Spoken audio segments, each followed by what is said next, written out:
Real estate investing can bring big reward and big risks. So know your risks. Welcome to the Real Estate Risk Report, the show for real-world insight on real estate investment risk. Now, here's your host, Lance Pederson.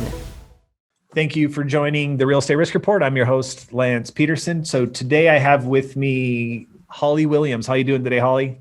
Doing great, Lance. Good to be here. Yeah, we just had a spirited conversation that you all missed out on. You know, it's we try to make this behind the scenes, but this is going to be a great episode. We're going to have a lot of fun today with Holly. So maybe just as a way of segue, I mean, Holly is an author, right? She's published a book. We'll have her tell her a bit about that. You know, she's been investing, sort of an active investor herself. She's done some lending. So she has sort of a bit of a lot of the things we spend time talking about on the show. So we'll have lots of good stuff to kind of dig into. But Holly, why don't you just sort of introduce yourself? Tell us how'd you get into real estate investing, and maybe a bit about your book and just kind of give us that intro, and then we'll dive into the rest of it. Sure. So, I am not a spring chicken, but I'm pretty, so I'm 58 years old. Right. And I can ride my bike 100 miles and all that stuff. So That's I'm great. pretty badass. Right. However, what happened to me was I did everything right.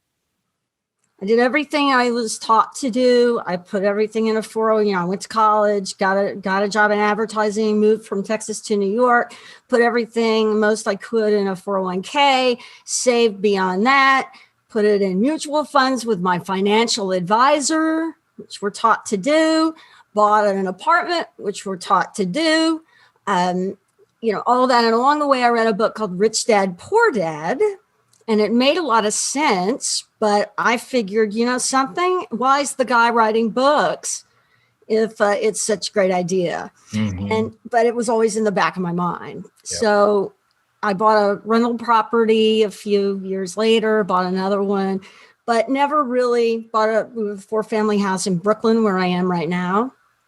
And, but I never was able to, I never left my full-time job. So I became this corporate fat cat, right? Mm-hmm. And I'm on a board with a person that started in real estate syndication. And so he came to me and he said, I'm going to leave advertising and I'm going to go buy apartment complexes and I need investors. And so I invested with him just to help him. And along the way, I realized that, wait a minute, all the benefits of real estate that I'm getting, the real estate that I have, that's so much work and I can't really do it. I'm getting with a passive with this thing. So I began to understand, oh my goodness, I can, instead of a mutual fund and paying taxes and all this stuff, because I had reached a point where I was paying half my income in taxes. Yeah. So that was this big aha. Yep. Right? Yep. So as an investor, I was like, this can't be legal, right? This can't be, how can you do that? I was in I thought all you could do was a REIT. Yeah. Right? There was so much, because I started out with the 1040 EZ. Yeah. Right. And then I ended up being more successful than I thought I would. And then I ended up paying so much in taxes, and I was still investing like I was investing when I had the 1040, when I filled out the 1040 EZ. Yep.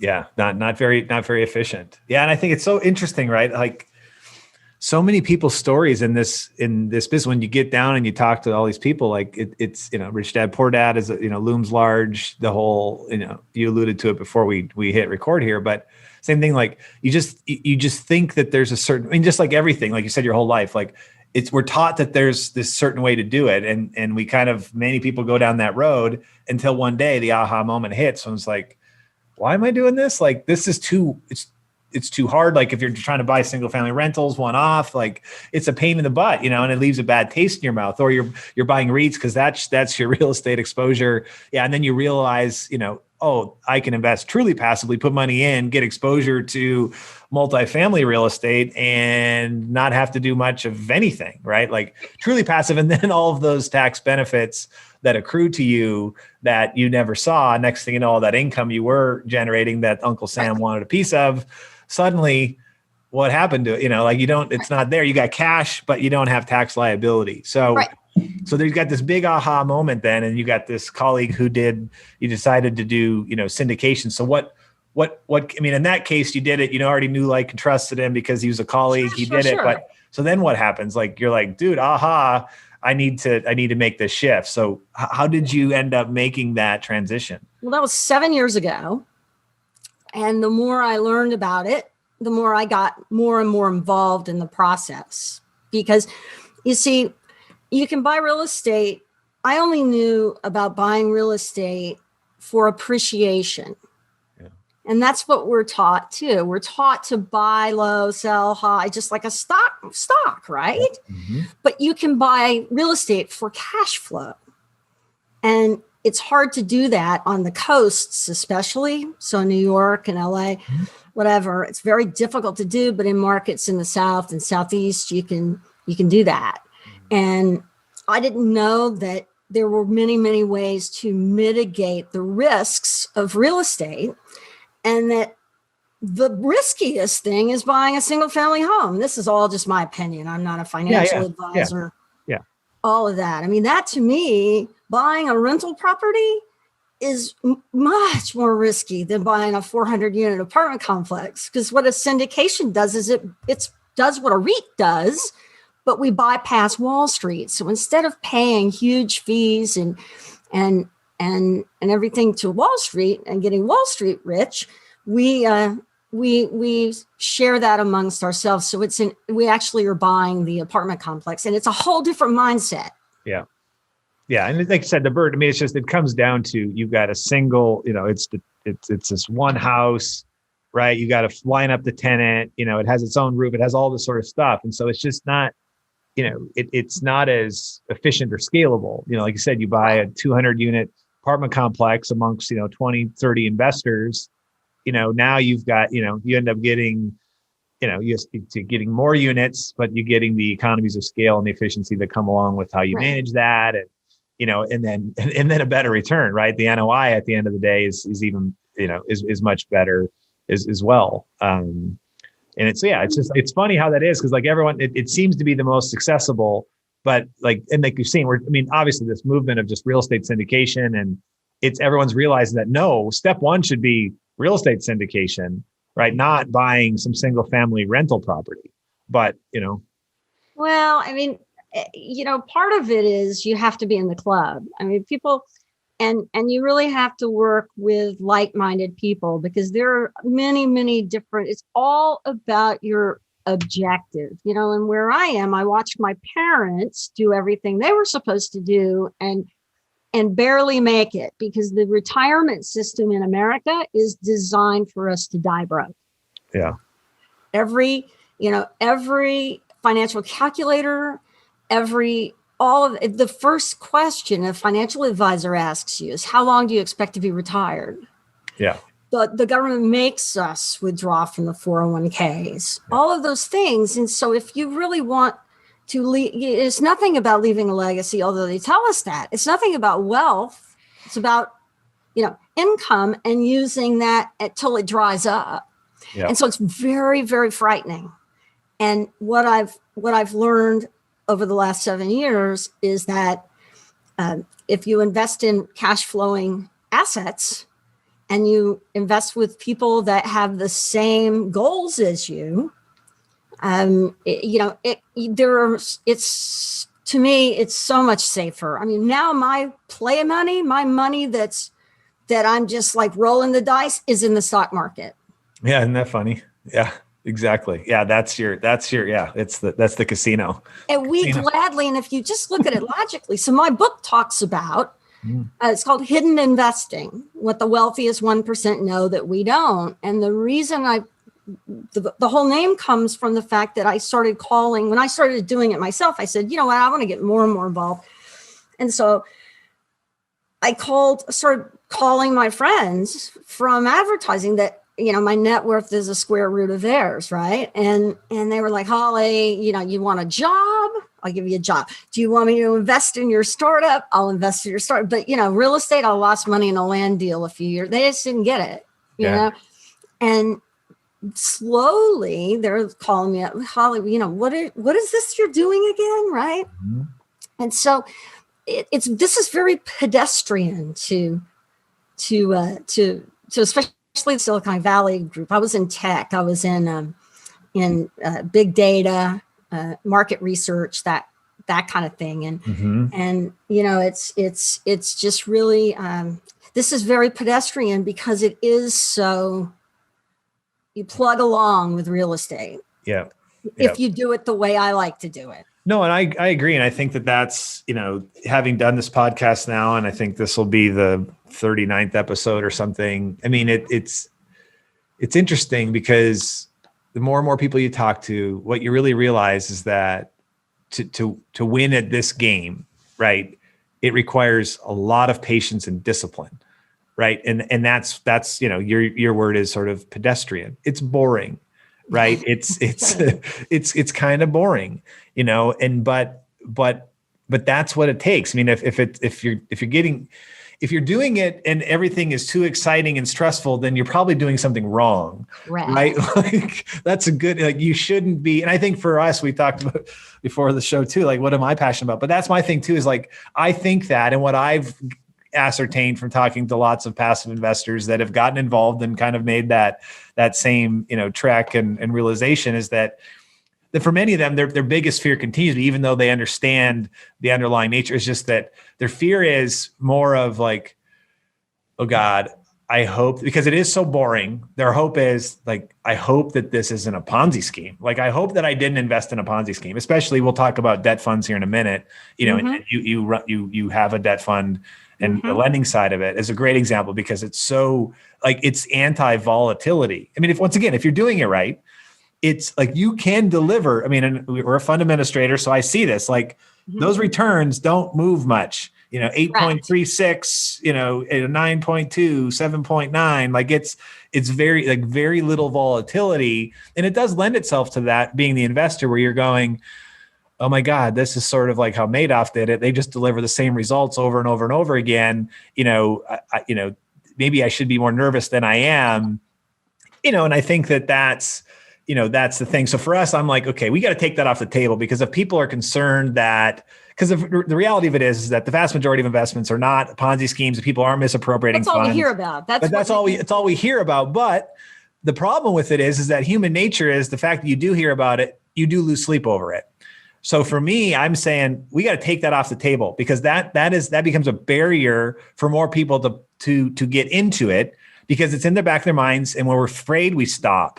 Right. So to me, I'm like, listen, if an independent third party like, Verivest, the company that my day job, right, like if we run background checks on the principles of a deal and we do it every year, then we can, that keeps them honest. Their nose is clean anyway. There's nothing to hide.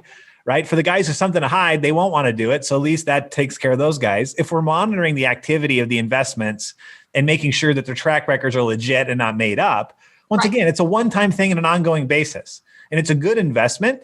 And now when new participants come in, they know that what they're seeing is what it is, and don't have to worry about, am I getting ripped off? Is they making this crap up? Because it's all resistance. And I call it, we got to shortcut the time to trust.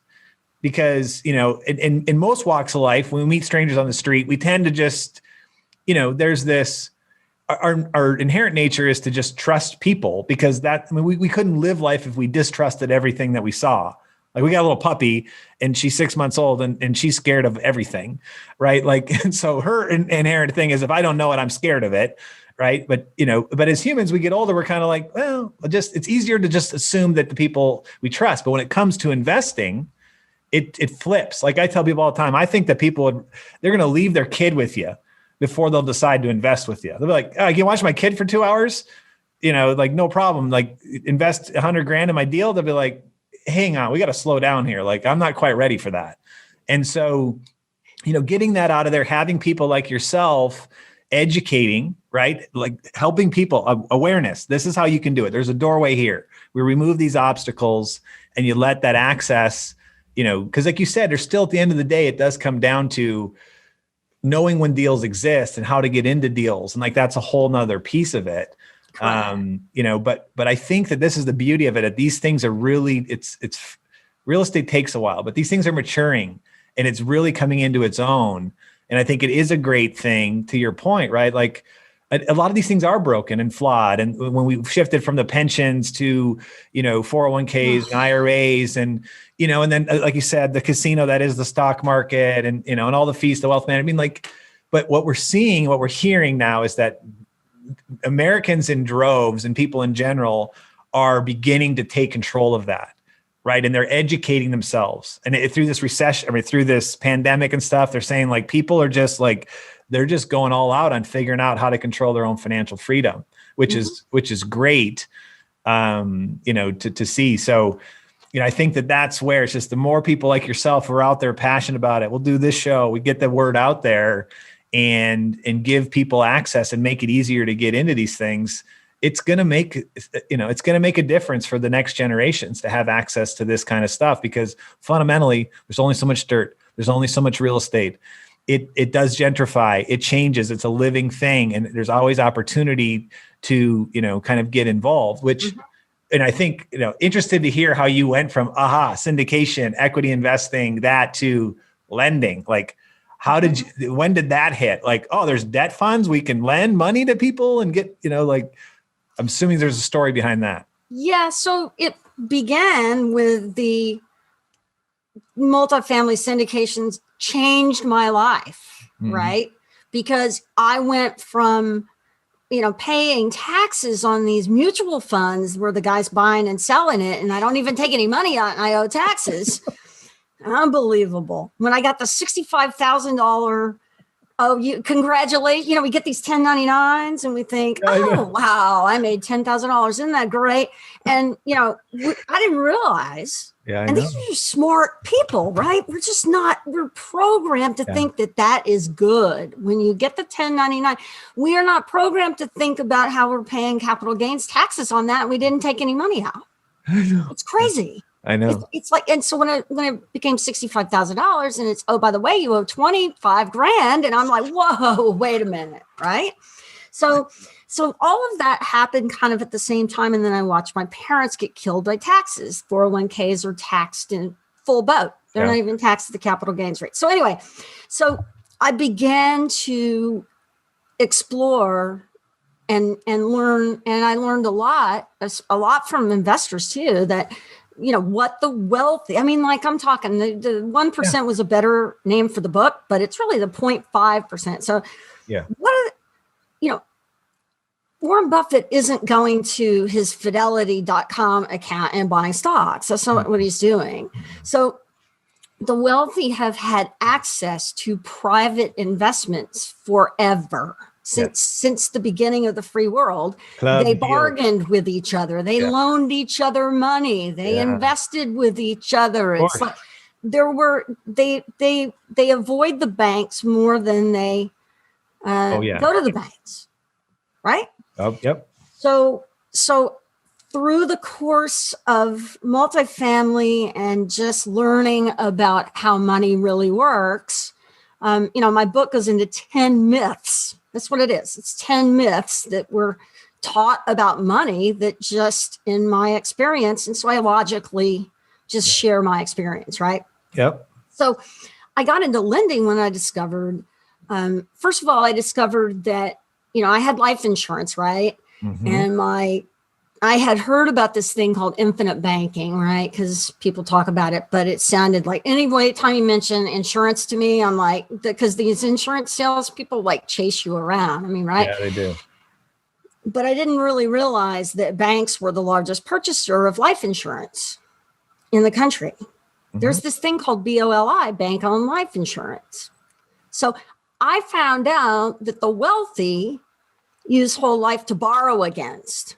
Yep. So they use, and that's a whole thing, but they don't even, you can become your own bank. So that's the next thing I learned. Mm-hmm. Well, and then I learned about, well, okay, so if I can be my own bank and save on taxes and save on fees and have access to funds that I never even knew I could have access to, what else do the wealthy do?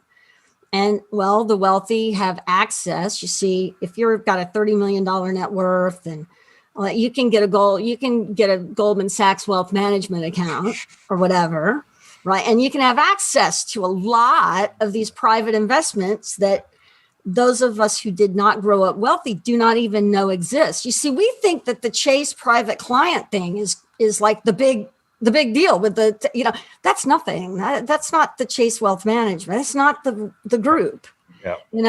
And so what the wealthy do is they have private funds that they invest in. And again, instead of a lot of the fees that Wall Street does and all of that, and instead of going to a bank and borrow money, you go to a private lender and get faster because banks are slow, usually cheaper because there are all these hidden fees, right? So it's not even the interest rate, it's the points and the this and the that. And so it access to credit is a big deal to scale things, especially for, real estate people. And so, I started using my private bank to invest in funds that were paying more arbitrage. I could get anywhere. Yeah. Right. Yeah.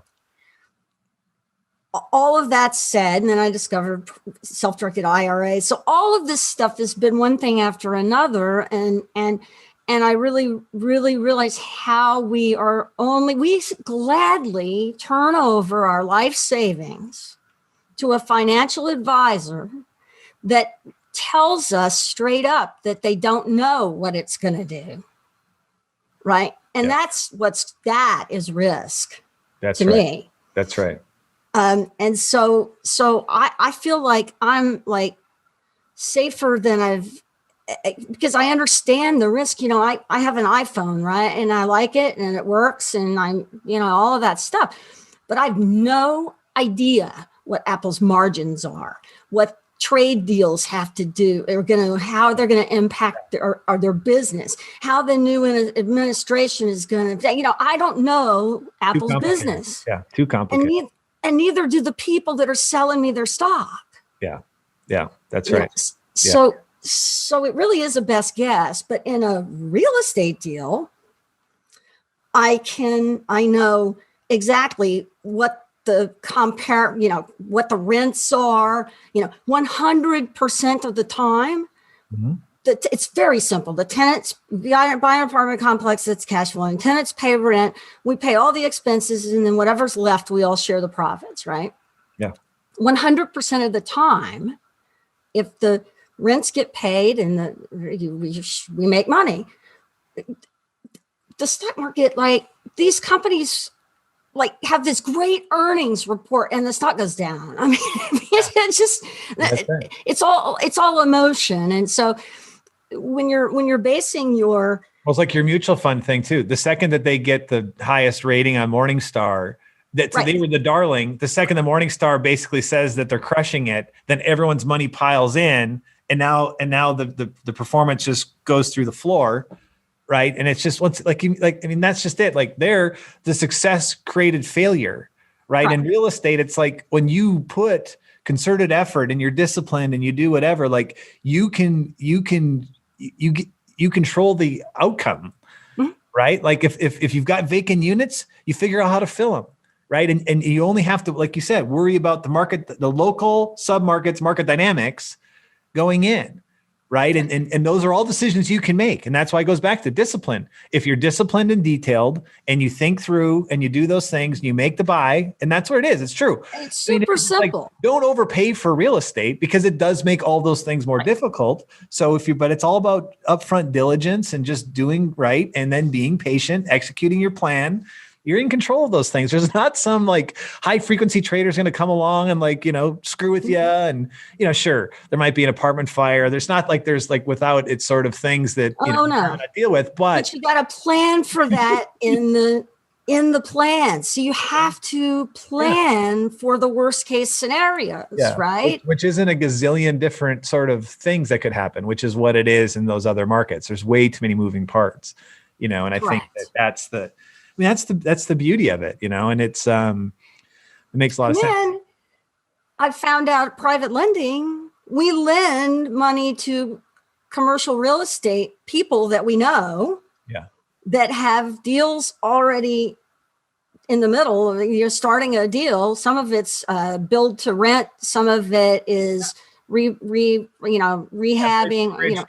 bridge loans, or exactly. Rehab. But we know them, and we have first position liens, meaning if it goes south, we own the house or we own the whatever. But we do bigger projects, lend for bigger projects, because we think that that's less risky, right? So we'll loan and we'll pay 10%, to our investors, and they want the money for short term, and so they're paying us a little more than that, but that's okay, because we're fast and we can loan them money very quickly. And so that's it keeps money moving. And that to me is what the private funds are about. Right. And the wealthy have done this for forever. Yeah, that's right. It's true. It's like you said, it's about access, their club deals, in the past. I mean, because of some of the prohibitions, obviously from solicitation, it really did hold that down to where, you had to have prior business relationship. I mean, it was already sort of how people had dealings. The world wasn't flat yet, right? Or not as flat as it is now. And so of course, like you do business with the people like and trust, the relationships you built, and if you're both members of the country club or whatever it is, and that's when deals are going to get done. And now what we've seen is that this is happening all over, we're all over them. I mean, this morning I had a Zoom call with a guy in Chile, and and this afternoon I'll be on a call with our team in the Philippines, and it's amazing. But this is where now that, I mean, it's great because it's expanded. There's more ability to get into the things, but at the same time, the way I look at it is that, and I think it's important for passive investors, because like you've hit on it, it started with these relationships, and you've along the way went and forged and developed additional relationships. Correct. You're going to lend to people that like and trust. So that is still at play. And the thing that's really, really, really, really important to understand is that relationships aren't scalable. Like your ability to maintain, some people are better at it. I'm an introverted guy.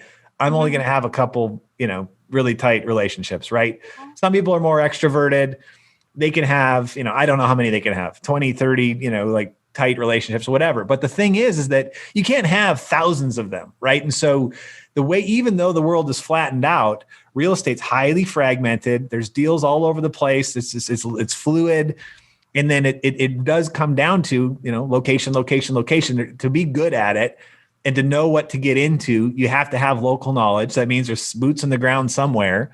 And then those relationships. And so it is important to, even though now we have all this, I think the whole crowdfunding fallacy, it's just like, ooh, it's there. And like, yes, okay, the technology affords that. But what we've seen is that it's an infinitesimal number of the deals that are going on.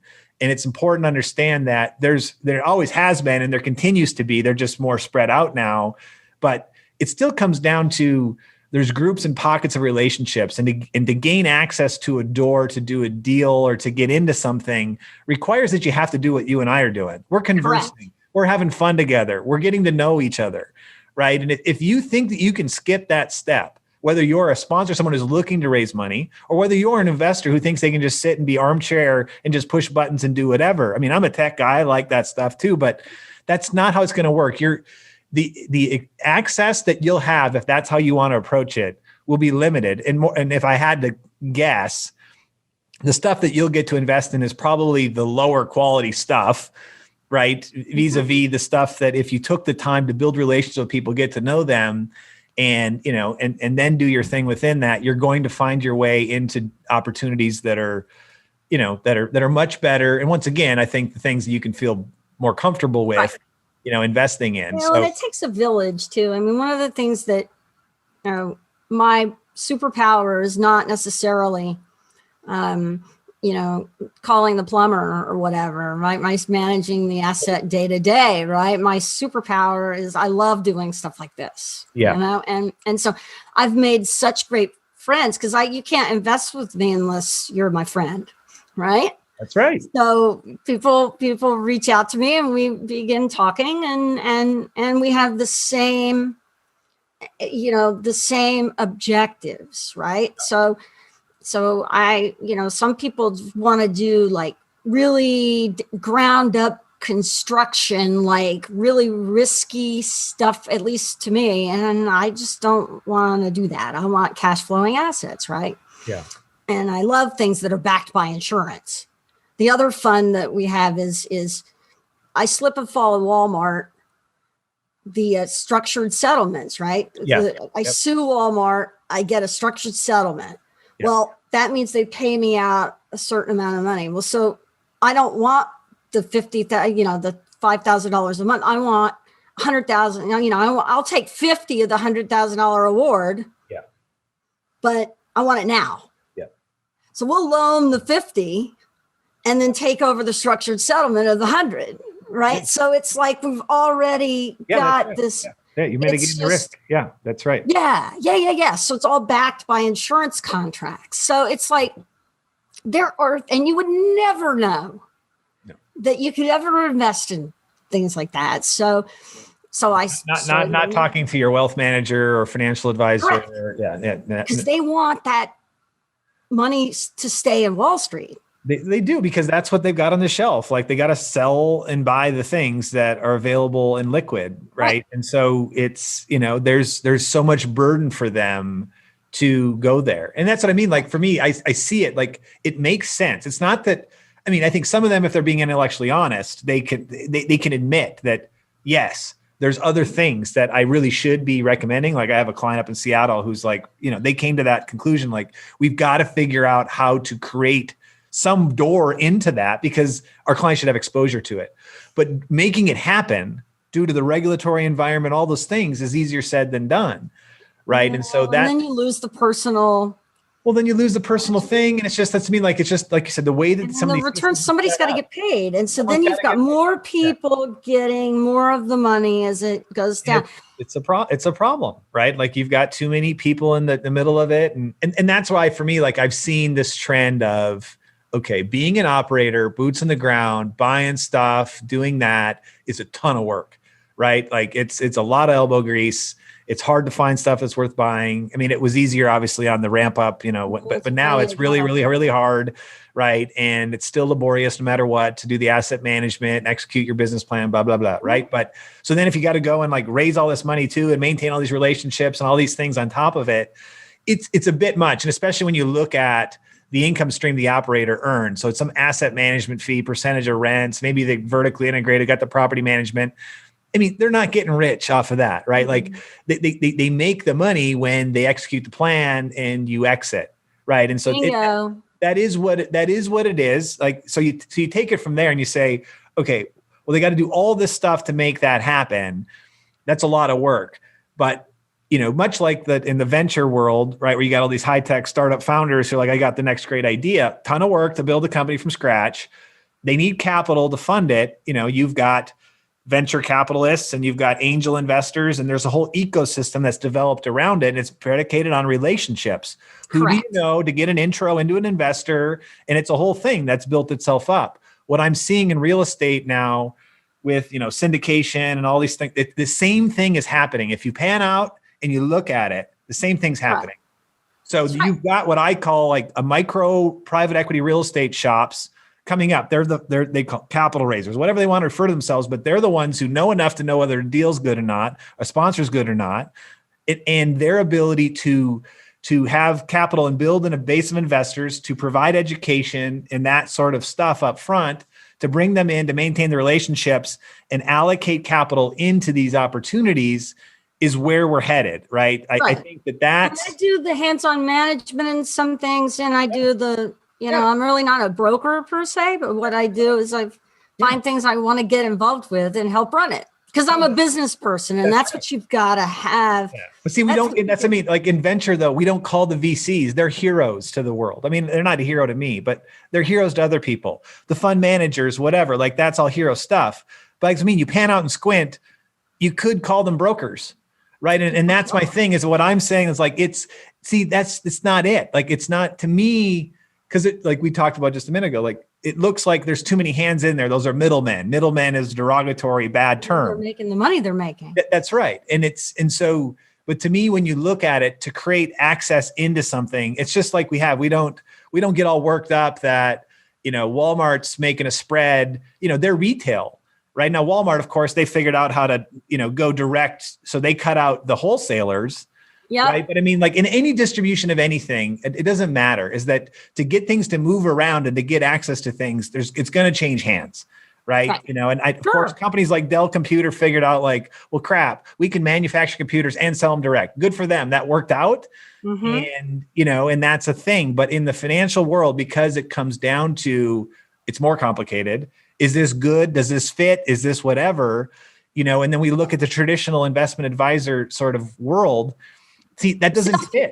It does. They're salespeople and they have no control, limited access, right? So that's what's happening. And I think it's going to continue to happen. And I want to see it happen. And, it's just having it where people out there educating, building relationships with people, with passive investors, building relationships with operators, have their own deal flow, having conviction over things and letting money flow that way. That's what's happening. It's happening today, and it's gonna continue to happen.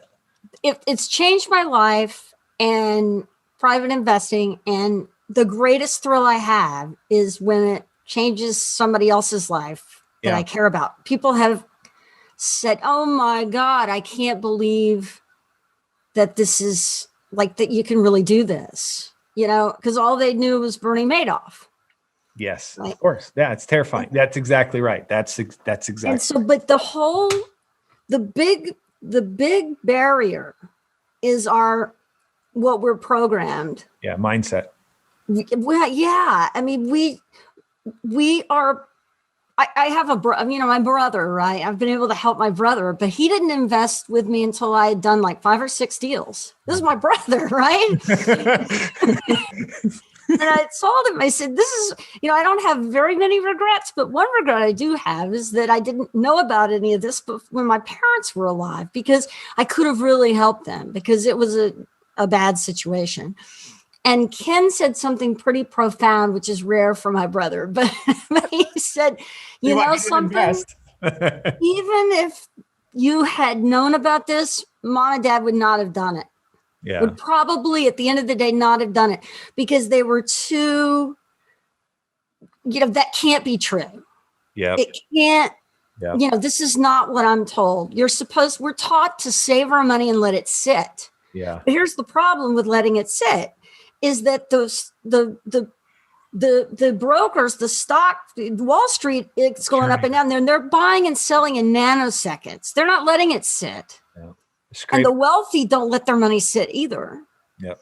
And so they're recirculating that money. And that's, the people, everybody was all up in arms about, Donald Trump paying $750, whatever it was. The real estate investors were like, duh. Yeah, that's a feature, man.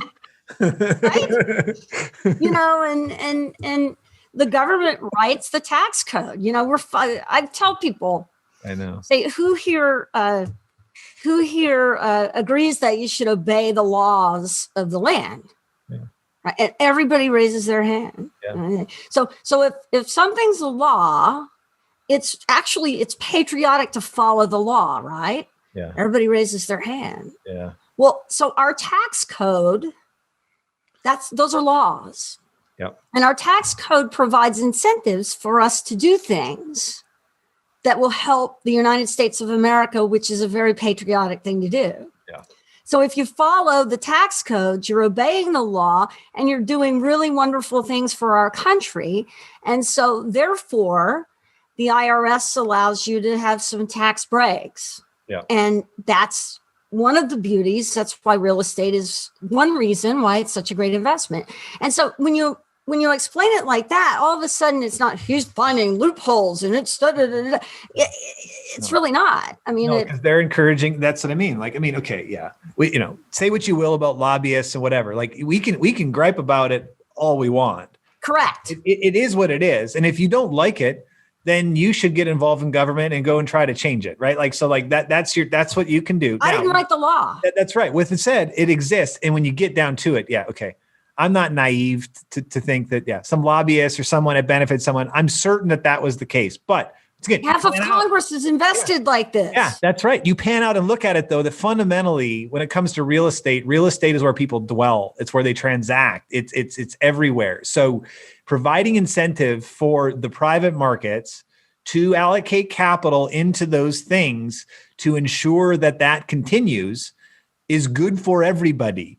Right? Because if there wasn't a benefit, the risks are too high. And you mentioned it, like you said, you're like, listen, for me, development risk is too much. It's just, I'm not going there because just like you talk about the stock market, it's the moving part thing. There's too many moving parts. It's too hard to get your mind wrapped around it, and you're not in control of it. Construction is similar, is that there's lots of moving parts, municipalities, and there's hard to limit your risk. Hard to limit your risk. And because so you're not in control of so much. You got it. And so then to determine whether or not you can generate an above average risk adjusted return is hard because there's volatility there. Correct. Right. And so it's all about risk tolerance. So for some and that's what I mean. Like, you've got some people they're going, well, I went to medical school. I'm a surgeon. This is what I'm going to be doing for the next 30 years. Like, I've already made the bed. I make a ton of money. Like, I've got enough. I got more income than I know what to do with, and I can't qualify as a real estate professional. So I can't use the depreciation from other things. And I'm kind of stuck, and I've got this cash. I might as well throw a bigger chunk of it into development deals. Like, certain people, once again, that's the whole point, is that you have to step back and say, what's good for me? I'm in crypto. That's right. I don't know anything about crypto, but I certainly didn't put my life. I'm not banking my retirement on crypto. That's exactly right. But having a little exposure to crypto, right? If you assess, like, what is Bitcoin fundamentally, started understanding so much of it. That's right. Is it super volatile? Yeah. Is it a good store of value? Probably not. Right. But it's no different than when you think about it. Like, 25, 30 years ago. We talked about gold a lot more then. Well, that too. Gold was talked about, right? It's just like, have some gold, because gold, there's only so much of it, right? It's like, that's what gold. It's a defensive thing. Bitcoin's the same. Well, maybe it'll go down to like $2,000 tomorrow, but it'll go back to 30 grand. Like, who cares? You're not speculating. Or it could be a global currency. It could be. Like, so it's like, do you need a 50% of your portfolio in Bitcoin? No, that's probably idiotic, and just, you won't sleep at night, and, or at least I won't. Some people can. Some people can. Yeah. So it's just, but that's the whole point of investing, right? Is that you have to take control of it. It's your money. You need to educate yourself, and you need to make decisions that fit what you're trying to accomplish. Period. End of story. That's exactly right. So what I've done is I've started this weekly webinar where I have guests on, and I hope you'll come and visit with us about, that are knowledgeable about investments that, the wealthy know about, but that normal people, average people, just would probably be shocked to know that you could do it. Yeah. That there's a way for them to participate in it. Right. Yeah. And so it's all based around my book, and I'm putting together, and I offer some investment opportunities that I'm personally involved with, that I invest in, and that I help run. And so that's kind of, what I do. And the more you give in this thing, the more you get. Right. Yeah, that's right. It's really kind of true. No, it is. It's fun to see this groundswell of, just like I said, education and getting people into it and letting people, because that is really what is exciting. And I think that's why using your parents is a good example of that's not isolated, right? That is like, this is what we do because this is how it works, all the way to we have no money. Right. Seriously. That is taking no responsibility for it because, someone said this is how it should work. Well, listen, I'm not an economist. I'm not a CPA. I'm not a lawyer. I'm nobody, but I do know that, our money used to be backed up by gold. Yeah. Right. And in the 70s, we decided that we shouldn't, then that's not necessary. And so we just started printing it. Right. Yeah. And so we print and we print and we print and we print and we print. And this last couple of years, we've really been printing. And at some point, you're like, wait a minute, what's this back? So we think, well, Bitcoin's backed up by nothing. Well, neither is our dollar bill. Yeah, it's backed up by the United States government or whatever, supposedly. And Bitcoin's backed up by technology. Yeah. Right. But it's got to be scarce. And so there's all kinds. We'll have another conversation about that. But it's complicated things, but it's that everything is a risk. Everything's a risk. You can't, that's what I say all the time, man. It's like you step outside your door, risk. You step in the bathroom, take a shower, risk everywhere, right? You make more left-hand turns than right-hand turns. You've taken more risk than you would have if you just would have. Correct. Like it's unavoidable, right? But people say, "Oh, I'm going to keep my money in the bank," because then you're going to go backwards, because the reality is it's not backed by gold, and inflation does exist. That's the hidden tax, and if you're not outpacing inflation, then you're losing money. You're losing money, which is exactly what you're talking about, right? And so it's the point is you got to take control of it. People don't realize too. In 2008, when the crash, everybody started running to the bank, withdrawing their money. If you recall, they limited the amount that you could withdraw from your account every day. Of course. So, nothing is without risk. That's why I love your podcast, right? But you need to, when you say this to people, they go, you're right. That's true. It just sort of is not talked about. Yeah. But like you said, it's mindset. And that's where it does come to that. I know that's how you look at it. This is why you wrote a book. This is why you did it. You took your aha. I mean, I'm no different. I look at it and go, same thing. It's my duty to talk about it. Once again, what can I do to change it? I can talk about it. That's right. Create a conversation, because it one conversation at a time, these are the things that create change. And, and if you're not, you're not going to legislate it. That's exactly right. Like that's like, you could try that. Like, it's not my route. It certainly, wouldn't be a very fruitful endeavor. I'm not, a very good political guy, because I tend to say I say things that aren't always going to probably. Couldn't do it. Yeah, I couldn't do it. But well, where can we find? I'll let you go. But where can they find the book? Where can they find you? Go to hiddeninvesting.com. Okay. My company's called Keep More. So keep more of everything that you love. So I'm at keepmore.com and I'm at hiddeninvesting.com, and you can register for my webinar. Enter the code Keep More when you check out. If you want to buy the book, there's a little thing there, and you can do it on the Hidden Investing site, and you can get it just to pay shipping and handling or whatever. And so that's fun. And because I just really want to get the information out there. Yeah, that's great. Well, I've never had as much fun on an episode, and I appreciate that, Holly. It's been wonderful. Thanks. It has been fun. This was a lot of fun. All right. Well, you take care. You have all right. Okay.